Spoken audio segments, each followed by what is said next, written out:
my dear students and all my viewers. Today's class is on grammar section, and in grammar section today I am going to teach you the interchange of sentences, or you may call it transformation of sentences.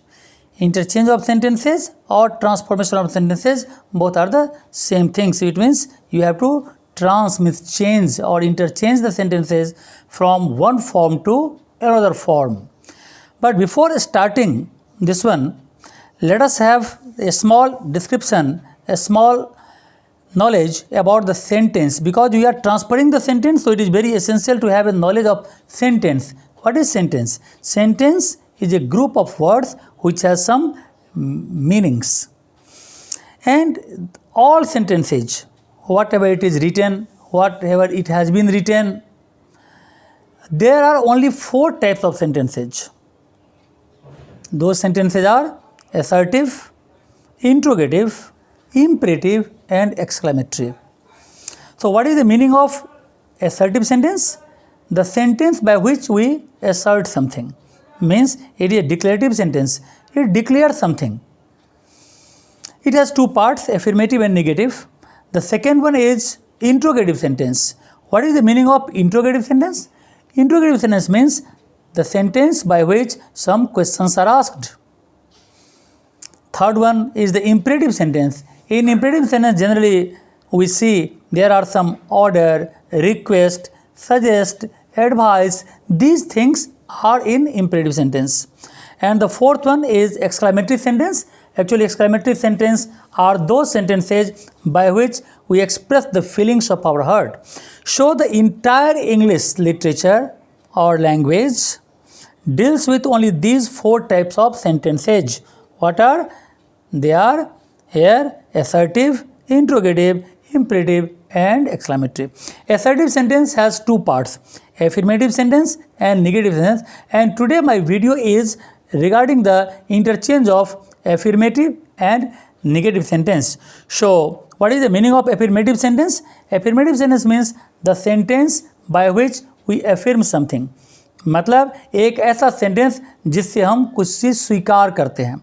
And another is negative sentence. Negative means the sentence by which we deny something, जिससे हम कुछ deny करते हैं. तो ये दोनों ही assertive sentence का ही form है, affirmative और negative. अब इसके को कैसे चेंज करेंगे? वैसे तो affirmative से negative में चेंज करने का बहुत सारा चीज़ है, लेकिन इससे पहले कि मैं affirmative और negative का इंटरचेंज समझाऊँ, मैं एक बात ये कह देना ज़रूरी समझता हूँ कि मेरे सारे के सारे व्यूअर्स और स्टूडेंट्स जिन्होंने अभी तक इस चैनल को, मिश्रा सर क्लासेज चैनल को अभी तक अगर उसने सब्सक्राइब न किया हो, तो ज़रूर से ज़रूर इमीडिएटली वीडियो स्टार्ट होने से पहले ही वो इसे सब्सक्राइब कर लें और इसे शेयर करें अपने ज़्यादा से ज़्यादा फ्रेंड को, जिससे कि उन्हें भी इस क्लास का लाभ हो. क्योंकि मैं उन सब स्टूडेंट को तो एक साथ पढ़ा नहीं सकता जो मुझसे पढ़ना चाहते हैं. तो बहुत सारे लोगों के कंप्लेन पर ही, यानी कि मैं उनकी शिकायत रहती है कि उन्हें मौका नहीं मिलता मुझसे पढ़ने का. तो इसीलिए मैंने वीडियो बनाया है जो उनको तभी उन्हें मिलेगा जब तुम उन्हें ये लिंक शेयर करोगे. इसके अलावा अगर ये वीडियो अच्छा लगे तो इसे लाइक करना नहीं भूलना चाहिए. तो चलते हैं वीडियो के पार्ट पर आते हैं, और हमारा जो आज का टॉपिक है वो है interchange of affirmative sentence and negative sentence. वैसे तो एफर्मेटिव और नेगेटिव का चेंज कई तरीके से होता है. जैसे हम रिमूव टू करते हैं तो उसमें एफर्मेटिव नेगेटिव बन जाता है. इंट्रोगेटिव असर्टिव करते हैं तो वहाँ भी बन जाता है. अगर हम डिग्री को अगर पॉजिटिव कन्वर्ट करें तो वहाँ भी चेंज हो जाता है. लेकिन उन सब के ऊपर मेरा अलग अलग एक वीडियो होगा, इसीलिए मैं उन चीज़ों को भी डिस्क्राइब करने ही नहीं जा रहा हूँ. मैं तो आज सिर्फ एफर्मेटिव और नेगेटिव के इंटरचेंज का अलग ही तुम्हें 3 तरीका बताऊँगा. एफर्मेटिव से नेगेटिव में चेंज करने का 3 तरीका. पहला तरीका क्या है और पहला टाइप क्या है? पहला टाइप है कि जब कोई सेंटेंस हमारे सामने आए तो उस सेंटेंस का जो वर्ब या एडजेक्टिव है उसका हमें अपोजिट वर्ड यूज़ कर देना चाहिए. और जाहिर है कि नेगेटिव बना रहे हैं तो नोट तो लगेगा. नोट या नन या नो या नाइदर ये सब जो निगेटिव वर्ड्स है वो तो लगाना ही है, तो और उसका अपोजिट वर्ड यूज़ करके। तो पहला type, the first type of conversion from affirmative to negative is to use the opposite word of the main verb और एडजेक्टिव। जैसे अगर एग्जाम्पल के तौर पर देखें तो हम देख सकते हैं यहाँ पर ये एक एग्जाम्पल है, जैसे I was doubtful about the success, I was doubtful about his success, this is affirmative sentence. क्या मतलब हुआ इसका कि मुझे उसके सक्सेस पर संदेह था। अगर इसको निगेटिव में बनाएं और हिंदी लैंग्वेज में कहें कि मुझे उसके सक्सेस पर संदेह था, मतलब इसका ये हुआ कि मुझे उसके सक्सेस पर पूरा श्योरिटी नहीं थी। मीन्स तो डाउटफुल का जो अपोजिट वर्ड है वो है श्योर। डाउटफुल का अपोजिट क्या होता है? श्योर। और नोट हमने लगा दिया तो डाउटफुल का मतलब हो गया नॉट श्योर। तो I was not sure about his success. दोनों सेंटेंस, अभी एक्चुअली दोनों सेंटेंस का मीनिंग हमें सेम रखना है, क्योंकि यदि हम लोग इसी चीज़ को एफर्मेटिव और नेगेटिव को क्लास 5 या 4 या 6 या 7 के लेवल में पढ़ें, तो अगर कोई आदमी कहे कि दिस इज़ ए पेन, तो उसका नेगेटिव कहे बनाने के लिए तो बच्चा बनाएगा this is not a pen. लेकिन आज जो वीडियो है इसमें हमें ये ध्यान रखना है कि एफर्मेटिव से नेगेटिव में चेंज तो होना चाहिए, form should be changed but meaning should not be changed. किसी कीमत पर मीनिंग में कोई बदलाव नहीं होना चाहिए, क्योंकि आईसीएसई पैटर्न में ही अगर मीनिंग में थोड़ा सा भी अंतर आ गया तो उस सब्जेक्ट में तुम्हें मार्क्स नहीं मिलने वाला। इसीलिए पूरी तरह से मीनिंग के ऊपर हमें स्ट्रिक्टली फॉलो करना है कि meaning should never be change in any condition. जैसा हमने अभी तुम्हें पहले एग्जाम्पल में दिखाया कि I was doubtful about his success, मुझे उसके सक्सेस पर संदेह था। दूसरा सेंटेंस जो निगेटिव है वो कह रहा है I was not sure about his success, मैं उसके सक्सेस पर श्योर नहीं था। तो देखो पहला सेंटेंस एफर्मेटिव है, इसमें कहीं नोट नहीं है, दूसरा सेंटेंस निगेटिव है, यहाँ नोट है, तो दोनों चेंज तो हो गया, फॉर्म तो चेंज हो गया, इंटरचेंज तो हो गया। जरा मीनिंग को भी जरा एक बार हम एग्जामिन कर लेते हैं। पहला सेंटेंस कहता है कि मुझे उसके सक्सेस पर संदेह था, दूसरा सेंटेंस कहता है कि मुझे उसके सक्सेस पर पूरी श्योरिटी नहीं थी। इसका मतलब दोनों का मीनिंग तो सेम हो गया। तो मीनिंग को सेम रखते हुए हमने सेंटेंस को क्या कर दिया? एफर्मेटिव से नेगेटिव में चेंज कर दिया। अब इसके दूसरे एग्जाम्पल को देखते हैं और क्लियर करते हैं। I shall always remember you, I shall always remember you, this is an affirmative sentence. तो मैं तुम्हें हमेशा याद रखूंगा को अगर निगेटिव में बनाएं तो इसका मतलब हुआ कि मैं तुम्हें कभी नहीं भूलूंगा। आई शैल नेवर फॉरगेट यू, तो ऑलवेज का हमने अपोजिट वर्ड यूज़ कर दिया नेवर, और रिमेंबर का अपोजिट वर्ड यूज़ कर दिया फॉरगेट। तो अपोजिट वर्ड यूज़ करके ही हम आराम से निगेटिव में बना सकते हैं। तो दोनों का मीनिंग भी सेम रह गया कि मैं तुमको हमेशा याद रखूंगा, मतलब मैं तुमको कभी नहीं भूलूंगा। तीसरा एग्जाम्पल है the knife is sharp, knife is sharp, affirmative sentence है। तो अब शार्प का अपोजिट होता है ब्लंट, और नोट लगाना है तो शार्प इधर हो गया note blunt. So knife is sharp, जो नाइफ है वो बिल्कुल शार्प है, तेज़ है, धारदार है। ये कहता है knife is not blunt, knife जो है वो ब्लंट नहीं है, बोथा नहीं है, ब्लंट नहीं है, इसका मतलब शार्प है। तो दोनों का मीनिंग सेम रह गया, लेकिन सेंटेंस एफर्मेटिव से नेगेटिव में चेंज हो गया। तो कितना आसान तरीका है। अगर हम ग्रामर सीखना चाहते हैं तो पूरी तरह से हमें एक एक पार्ट को उसको यानी पूरी तरह से समझना होगा। अगर एक और एग्जांपल देके देख लेते हैं, you are an intelligent boy, affirmative sentence सही है, तुम एक इंटेलिजेंट बॉय हो। इसका मतलब इंटेलिजेंट का अपोजिट हमने क्या यूज़ कर दिया? डल, और नोट तुमको लगाना है। तो यू रह गया, आर एन है इसीलिए एन चूँकि इंटेलिजेंट है, वोवेल है आई इसीलिए एन, डल है ए इसीलिए ए। तो you are an intelligent boy का नेगेटिव हो गया you are not a dull boy. तो दोनों का मीनिंग सेम रह गया, लेकिन सेंटेंस नेगेटिव में चेंज हो गया। इस तरह से हम टाइप 1 यानी एफर्मेटिव से नेगेटिव का जो हम 3 टाइप तुम्हें आज समझाने वाले हैं, उसमें तुम्हें ये टाइप 1 है जिसमें तुम मेन वर्ब या एडजेक्टिव का अपोजिट वर्ड यूज़ करके और नोट लगा करके सेंटेंस को तुम बदल सकते हो। सेम कंडीशन तुम्हें निगेटिव से एफर्मेटिव में जाने के लिए भी करना पड़ेगा। निगेटिव से एफर्मेटिव में जाने के लिए तुम्हें नोट को हटा देना पड़ेगा और अपोजिट वर्ड यूज़ कर देना पड़ेगा, तो तुम निगेटिव से एफर्मेटिव में भी ईजीली जा सकते हो। और एग्ज़ाम में खासतौर पर एसएससी एग्ज़ाम में ये बहुत ही यानी एक इम्पोर्टेंट पार्ट है, और हर एक साल at least 1 question must come from affirmative to negative और निगेटिव टू एफर्मेटिव के इंटरचेंज पर रहता है। Now we are coming to type 2। Second type, ये भी अफर्मेटिव से निगेटिव में ही जाने का तरीका है। जैसा अब हम लोग देखते हैं यहाँ पर पहला, as soon as I received your message I left the place. जैसे ही मुझे तुम्हारा मैसेज मिला मैं वहाँ से चल दिया। As soon as I received your message I left the place, जैसे मुझे तुम्हारा मैसेज मिला। तो एज सुन एज का निगेटिव में होता है नो सूनर देन। जैसा हम लोग जानते हैं नो सूनर कैसे यूज करते हैं, no sooner dot dot dot than dot dot dot. मतलब नो सूनर के बाद कुछ वर्ब आएगा, कुछ पार्ट आएगा सेंटेंस का, फिर देन आएगा और फिर सेंटेंस का पार्ट आएगा। तो इस सेंटेंस में यदि हमें as soon as no sooner का कन्वर्सन करने के लिए दिया जाए तो हमें एज सुन एज के बदले यूज करना है नो सूनर। नो सूनर के साथ अगर रिसीव्ड है, यहाँ पर पास्ट टेंस है, तो हमें डिड या हैड लगाना चाहिए।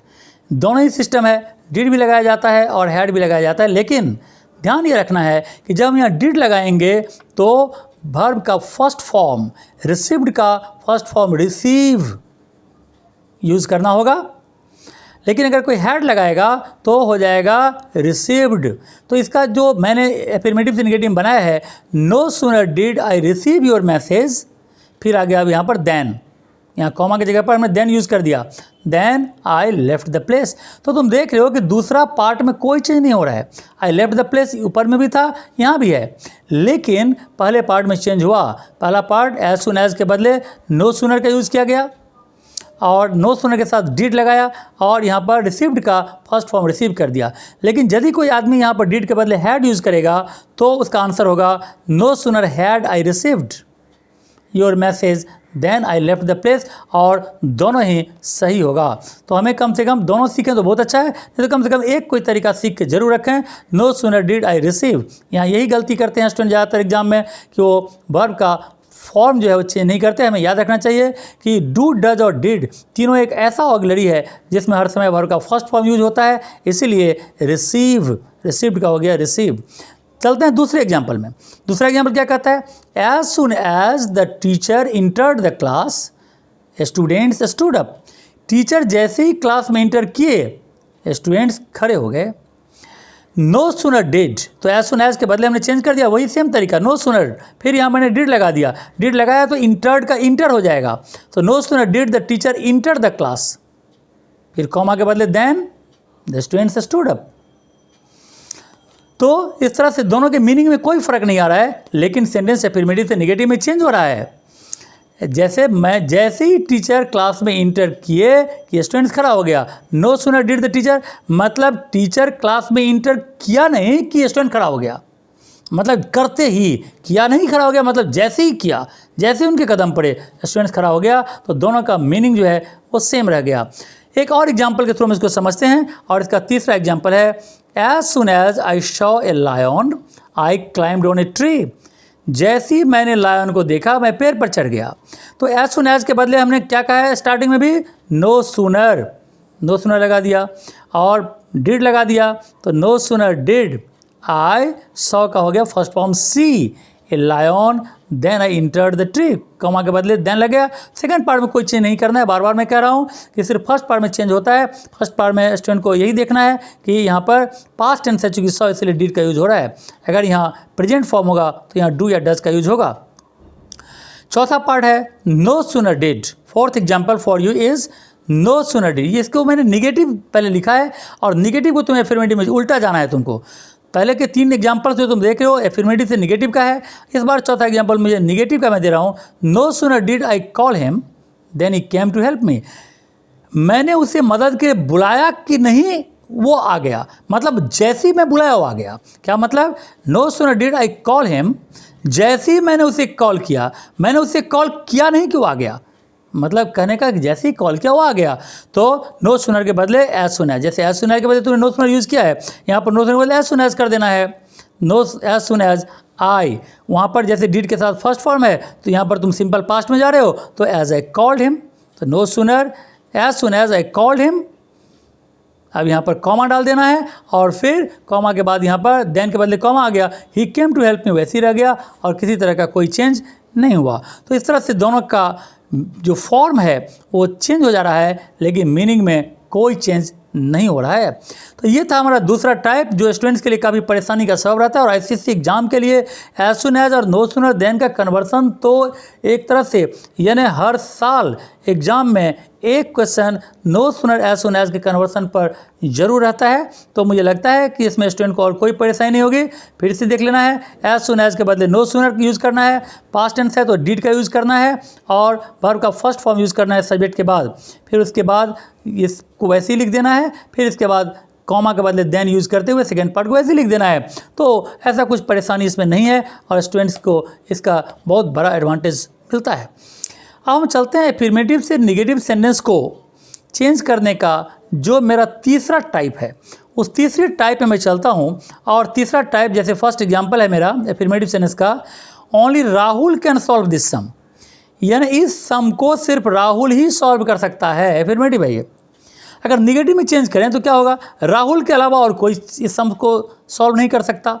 तो नन बट राहुल या none other than Rahul, none except Rahul, कोई भी तरीका तुम कर सकते हो। मैं तीन तरीके एक चीज़ को बोल रहा हूँ। None but Rahul can solve this sum, none except Rahul can solve this sum, none other than Rahul can solve this sum. ये तीनों ही सही होगा। और तुमको एक तरीका भी अच्छी तरह समझ लेते हो तो सेंटेंस एफर्मेटिव से निगेटिव में चेंज होता है without changing its meaning. Meaning same है। देखो, only Rahul can solve this sum का मतलब सिर्फ राहुल ही इस सम को सॉल्व कर सकता है। None but Rahul can solve this sum का मतलब कि राहुल के अलावा और कोई इस सम को सॉल्व नहीं कर सकता। तो दोनों का मीनिंग सेम रह गया, but the sentence change from affirmative to negative. दूसरे एग्जाम्पल से और भी क्लियर करते हैं। Only rich man can afford this luxury, सिर्फ एक अमीर आदमी ही इस लग्जरी को अफोर्ड कर सकता है। एफर्मेटिव है। तो निगेटिव क्या होगा कि रिच मैन के अलावा और कोई इस लग्जरी को अफोर्ड नहीं कर सकता। None other than a rich man, none other than a rich man can afford this luxury, rich man के अलावा और कोई भी इस लग्जरी को अफोर्ड नहीं कर सकता। तो नहीं आ गया मतलब निगेटिव बन गया। तो दोनों का मीनिंग सेम रह गया और सेंटेंस निगेटिव बन रहा है। देख तो कितनी easily. Third example, only a miracle can save him, यानी सिर्फ कोई मिरेकल ही उसे बचा सकता है। एफर्मेटिव है। मतलब मिरेकल के अलावा उसे और कोई नहीं बचा सकता। None but a miracle can save him, miracle के अलावा यानी कोई अगर करिश्मा हो जाए तभी वो बचेगा, अन्यथा उसके बचने का कोई चांस नहीं है। Only miracle can save him, सिर्फ मिरेकल यानी कोई करिश्मा ही बचा सकता है उसे। यानी यहाँ नन दूसरा पार्ट बोल रहा है कि करिश्मा के अलावा उसे कोई नहीं बचा सकता। अब इसका चौथा example, only a fool will behave like that, सिर्फ मूर्ख ही ऐसा व्यवहार करेगा। एफर्मेटिव फॉर्म, यानी मूर्ख के अलावा और कोई भी ऐसा व्यवहार नहीं करेगा। मतलब नन बट ए फूल, एकदम इजी है। ओनली ए फूल मतलब none but a fool, only a miracle मतलब none but a miracle, only a rich man मतलब none other than a rich man, only Rahul मतलब नन बट राहुल या none other than Rahul. तो बहुत आसान तरीका है इसको सॉल्व करने का। None but a fool will behave like that और सेंटेंस नेगेटिव बन गया और मीनिंग में भी किसी तरह का कोई चेंज नहीं हुआ। तो ये तीनों ही टाइप जो हमने अभी ये समझाया, ये तीनों ही टाइप से हमें एफर्मेटिव से निगेटिव में जाने के लिए ये तीनों तरीका को अच्छी तरह समझना चाहिए। और इसके अलावा बाकी जो होगा उसके ऊपर तो मैं अलग ही वीडियो बनाऊंगा, रिमूव टू के ऊपर, डिग्री चेंज के ऊपर वगैरह के ऊपर। वहाँ भी एफर्मेटिव से निगेटिव चेंज होता है, लेकिन वहाँ पर अलग अलग पार्ट है वो। लेकिन इस वीडियो में हमने इन तीनों टाइप को क्लियर किया है। स्टूडेंट्स इस पर और भी ज़्यादा यानी एग्जाम्पल्स को फॉलो करेंगे, जितना फॉलो करेंगे, जितना वो प्रैक्टिस करेंगे इस पर, उतना ही उनके लिए अच्छा होगा। आई होप कि ये वीडियो उन्हें एफर्मेटिव से निगेटिव या निगेटिव से एफर्मेटिव में जाने का सारा जो उनके मन में डाउट है वो क्लियर कर देगा। और इसी के साथ इस वीडियो को मैं ख़त्म करता हूँ। Thank you very much.